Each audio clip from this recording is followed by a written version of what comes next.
अब देखिए यहाँ पे तीसरा नंबर प्रश्न उतारे हुए हैं। चलिए सबसे पहले क्या करते हैं, इसको पढ़ते हैं, पढ़ने के बाद क्या करेंगे, इसको हल करके हम आपको बताएंगे। देखिए यहाँ पे लिखा हुआ है समीकरण निकाय 3x + y + 2z = 3 तथा -2x + 3y + z = 3 एवं x + 2y + z = 4 को आव्यूह विधि से हल कीजिए। बस आप लोग ध्यान समझिएगा।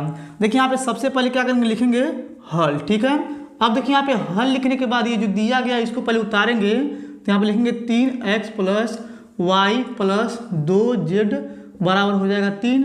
अब देखिए ये जो दिया है इसके नीचे उतारेंगे तो यहाँ पे हो जाएगा -2x फिर +3y फिर +z बराबर हो जाएगा यहाँ पे 3। ठीक है, अब देखिए ये जो दिया है इसके नीचे उसको उतारेंगे तो यहाँ पे हो जाएगा x + 2y फिर यहाँ पे हो जाएगा यानी कि +z फिर बराबर हो जाएगा 4। ठीक है, इतना आपको क्लियर समझ में आया होगा। अब देखिए इतना करने के बाद यहाँ पे लिखेंगे a बराबर इस प्रकार से बना देंगे आव्यूह। अब देखिए आव्यूह बनाने के बाद देखिए इसमें x y z यानी कि तीनों में x y z का गुणांक है। तो क्या करेंगे, इस आव्यूह में x y z का गुणांक लिखेंगे। देखिए x का गुणांक 3 है 3 लिखेंगे, y का गुणांक 1 है 1 लिखेंगे, z का गुणांक देखिए यहाँ पे 2 है 2 लिखेंगे, और देखिए यहाँ पे x का गुणांक -2 है 2 लिखेंगे, y का गुणांक 3 है 3 लिखेंगे, z का गुणांक 1 है 1 लिख देंगे। ठीक है, अब देखिए इसके नीचे x का गुणांक 1 है, y का गुणांक 2 है, और देखिए z का गुणांक 1 है। फिर इस प्रकार से आव्यूह को बंद कर देंगे। ठीक है, ये आपको क्लियर समझ में आया होगा। अब देखिए इसके बाद क्या करेंगे, यहाँ पे लिखेंगे x बराबर इस प्रकार से बना देंगे आव्यूह। आव्यूह बनाने के बाद देखिए यहाँ पे x y z तीनों में है तो यहाँ पे लिखेंगे x y z फिर इस प्रकार से आव्यूह बना देंगे। अब देखिए इसके बाद यहाँ पे लास्ट में 3 3 4 लिखा है तो यहाँ पे लिखेंगे b बराबर आव्यूह बनाएंगे, और यहाँ पे लिखेंगे 3 3 4 जगह फिर आव्यूह को बंद कर देंगे। ठीक है, इतना तो आपको अच्छे समझ में आ गया होगा। अब देखिए इसके बाद यहाँ पे लिखा हुआ है समीकरण निकाय को आव्यूह विधि से हल करना है। तो समीकरण निकाय क्या होता है आप लोग ध्यान समझिएगा। देखिए यहाँ पे लिखेंगे ax बराबर b, एक उधर फेंक देंगे तो यहाँ पे हो जाएगा x बराबर a इनवर्स b हो जाएगा। ठीक है, अगर आप लोग ध्यान से देखेंगे तो देखेंगे कि यहाँ पे x का मान दिया हुआ है, b का मान दिया हुआ है, मगर a इनवर्स का मान नहीं दिया हुआ है। तो अब हमें क्या करना, पहले a इनवर्स का मान निकालना है, निकालने के बाद क्या करना, इसी में रख करके उसका यानी कि आंसर निकालना। ठीक है, देखिए यहाँ पे a इनवर्स कैसे निकलता है। देखिए यहाँ पे लिखेंगे a इनवर्स बराबर होता है एडजॉइन a फिर यहाँ पे बटा साड़ी में a होता है। ठीक है, तो अब हम क्या करेंगे, देखिए यहाँ पे दिया हुआ a का मान, तो इसी के सहायता से साड़ी में a का मान निकालेंगे। फिर साड़ी का a का मान जब निकल जाएगा तो इसी के सहायता से एडजॉइन a का मान निकालेंगे। कैसे निकालते हैं चलिए दिखाते हैं। देखिए यहाँ पे साड़ी में a है तो पहले उसका मान निकालेंगे। यहाँ पे लिखेंगे साड़ी में a बराबर, देखिए यहाँ पे पहला पंक्ति लेंगे, पहला स्थान यानी कि 3 लेंगे तो यहाँ पे 3 हो जाएगा, यानी कि पहला पंक्ति पहले स्थान गायब हो जाएगा। 1 से गुणा करेंगे 3 में 3 हो जाएगा, 2 से गुणा करेंगे 1 में तो 2 हो जाएगा, कोष्टक बंद कर देंगे। देखिए यहाँ पे प्लस माइनस -1 हो जाएगा, फिर एक कोष्टक यानी कि पहला पंक्ति दूसरा स्तंभ, 1 से गुणा करेंगे -2 में तो -2 हो जाएगा, 1 से गुणा करेंगे 1 में -1 हो जाएगा, फिर कोष्टक बंद कर देंगे। देखिए यहाँ पे प्लस माइनस प्लस यहाँ हो जाएगा, प्लस में 2 फिर कोष्टक। देखिए यहाँ पे पहला पंक्ति तीसरा स्तंभ, 2 से गुणा करेंगे 2 में तो -4 हो जाएगा, और देखिए 1 से गुणा करेंगे 3 में तो -3 हो जाएगा, फिर कोष्टक बंद कर देंगे। ठीक, इतना तो आपको अच्छे समझ में आया होगा। अब देखिए यहाँ पे लिखेंगे साड़ी में a बराबर, यहाँ हो जाएगा 3 गुणे 3 में से 2 घटाएंगे तो 1, फिर -1 फिर गुणे इन दोनों को जोड़ लेंगे -3 फिर +2 फिर गुणे इन दोनों को जोड़ लेंगे -7 हो जाएगा। ठीक है, ये भी आपको अच्छे समझ में आ गया होगा। अब देखिए यहाँ पे लिखेंगे साड़ी में a बराबर, यहाँ पे गुणा करेंगे 3, यहाँ पे माइनस प्लस यहाँ हो जाएगा 3, यहाँ पे गुणा करेंगे 7 दूनी 14 हो जाएगा माइनस में।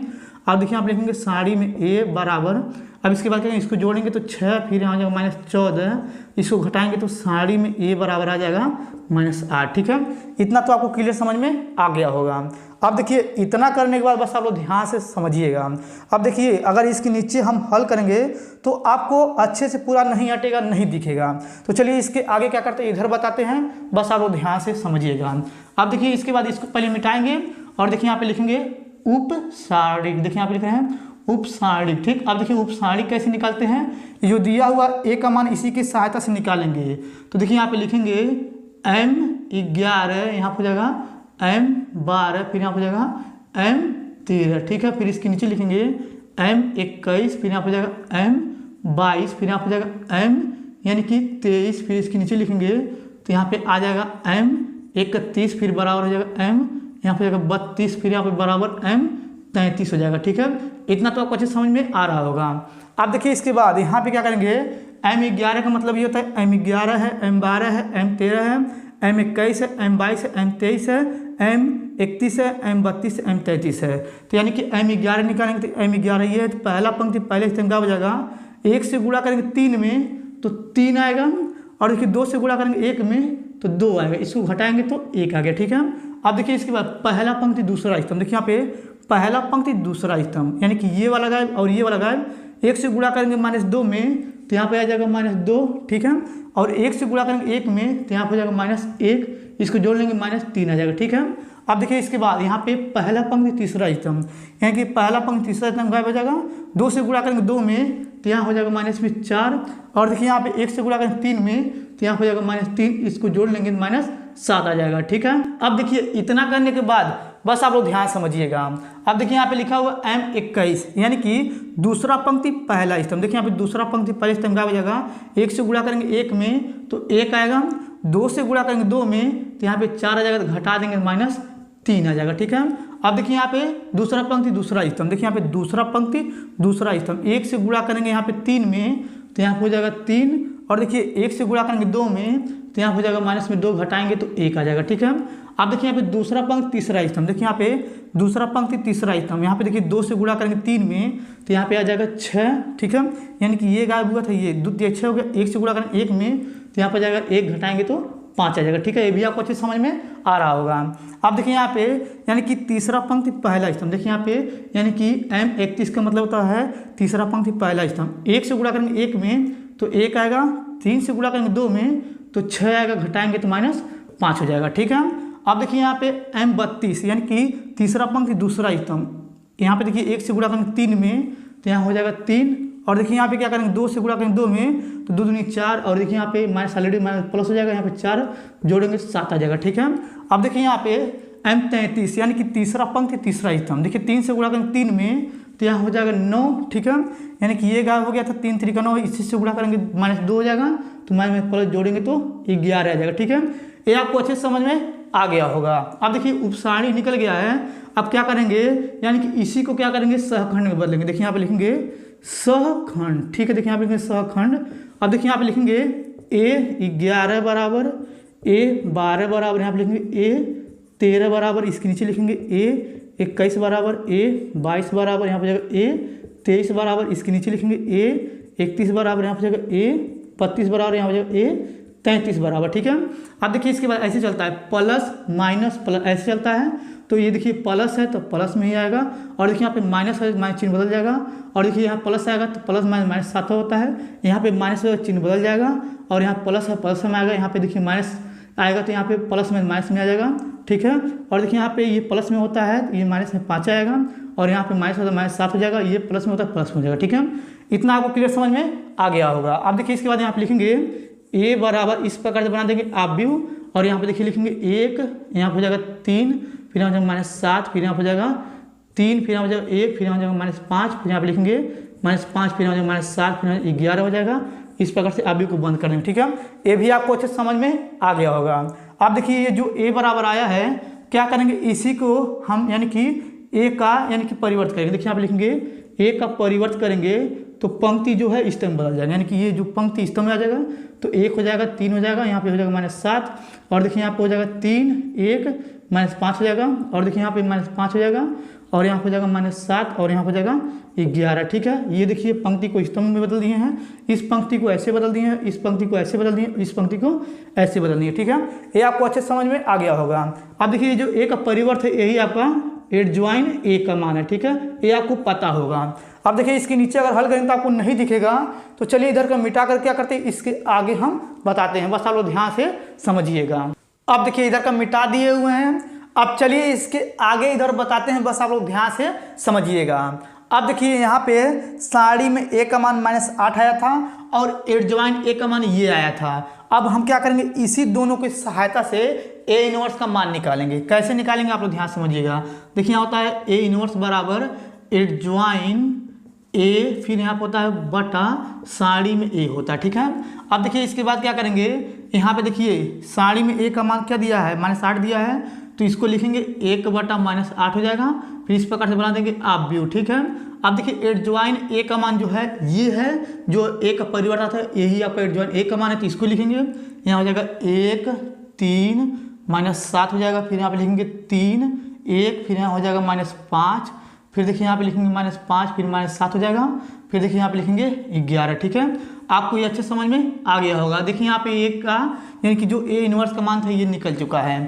अब हमें क्या करना है, यानी कि अब हमें निकालना है यहाँ पे x बराबर ए इनवर्स बी का मान निकालना, ठीक है। तो क्या करेंगे, देखिए यहाँ पे x का जो मान था उसको यहाँ पे लिख रहे हैं। x का मान था x y z, आपको ये पता होगा, ठीक है। फिर बराबर लगाएंगे, ए इनवर्स का मान ये आया है तो इसको लिखेंगे -1/8। फिर इस प्रकार से बना देंगे आप व्यू। फिर यहाँ पे लिखेंगे 1 3 -5, फिर यहाँ लिखेंगे 3, यहाँ पे जाएगा 1 -7, फिर यहाँ -7, फिर -5 11 हो जाएगा। इस प्रकार से आप व्यू को बंद कर देंगे, ठीक है। अब देखिए यहाँ पे बी का जो मान था यहाँ पे उसको लिख देना गुणे में, यानी कि 3 3 4 था उसको लिख देना, ठीक है। ये आपको क्लियर समझ में आ रहा होगा। अब देखिए इसके बाद यहाँ पे लिखेंगे x y z, ये हो जाएगा आप व्यू में, ठीक है। अब देखिए ये, अब देखिए इसके बराबर लगाएंगे, यहाँ पे लिखेंगे 1/8 माइनस में, फिर इस प्रकार से आप व्यू बना देंगे। अब देखिए यहाँ पे ये पंक्ति है तीनों, तो और ये स्तंभ, क्या करेंगे इस स्तंभ में तीनों पंक्ति में पारी गुणा करेंगे। 3 से गुणा करेंगे, यहाँ पे 1 में 3 हो जाएगा, 3 से गुणा करेंगे 3 में तो यहाँ हो जाएगा 9, 4 से गुणा करेंगे यहाँ पे 5 में, तो 5 हो जाएगा 20, ठीक है। अब देखिए इसके बाद यहाँ पे दूसरे में करेंगे, इस स्तंभ से 3 तरीका हो जाएगा 9, देखिए यहाँ पे करेंगे गुणा तो हो जाएगा यहाँ पे, यानी कि 3 1 3, यहाँ पे गुणा करेंगे 7 चौका 28 हो जाएगा, ठीक है। ये आपको अच्छे समझ में आ रहा होगा। अब देखिए 3 से गुणा करेंगे 7 में, तो यहाँ हो जाएगा आपका यानी कि 7 तरीका 21 हो जाएगा, और 3 से गुणा कर 5 3 हो जाएगा यहाँ पे 15, यहाँ पे गुणा करेंगे तो 44 आ जाएगा, ठीक है। ये भी आपको अच्छे समझ में आ रहा होगा। अब देखिए यहाँ पे क्या करेंगे, लिखेंगे x y z हो जाएगा इस प्रकार से आप व्यू में, ठीक। और देखिए यहाँ पे क्या करेंगे, बराबर लगाएंगे 1/8 लिखेंगे माइनस में, इस प्रकार से आप व्यू बनाएंगे। अब देखिए इसके बाद क्या करेंगे, इसको जोड़ेंगे घटाएंगे, देखिए यहाँ पे इसको घटाएंगे तो ये -8 आ जाएगा। और देखिए अब इसको घटाएंगे तो यहाँ पे आपका आ जाएगा, यानी कि देखिए यहाँ पे अगर 28 में से इसको 12 घटाएंगे तो यहाँ पे आ जाएगा -16, ठीक है। और देखिए इसको घटाएंगे तो यहाँ पे आ जाएगा 8, ठीक। ये आपको अच्छे समझ में आ रहा होगा। अब देखिए क्या करेंगे, यहाँ पे 8 से इन सभी में भाग कर देंगे तो यहाँ पे हो जाएगा आपका, देखिए इधर दिखा देते हैं, आप लोग ध्यान समझिएगा, इस प्रकार से बना दे रहे हैं आप भी। और यहाँ पे लिखेंगे x y z, ठीक है। और देखिए यहाँ पे क्या बराबर लगाएंगे, 8 से भाग करेंगे तो यहाँ पे आ जाएगा आपका, यानी कि 8 1 कम 8 माइनस प्लस 8 दूनी 16 माइनस प्लस, और 8 1 कम 8 -1 हो जाएगा, ठीक है। और देखिए यहाँ पे क्या बराबर लगाएंगे, यहाँ पे तुलना करेंगे तो x बराबर 1 y बराबर 2 और z बराबर हो जाएगा यहाँ पे -1, ठीक है। आपका यही आंसर है। ये आपको क्लियर समझ में आ गया होगा।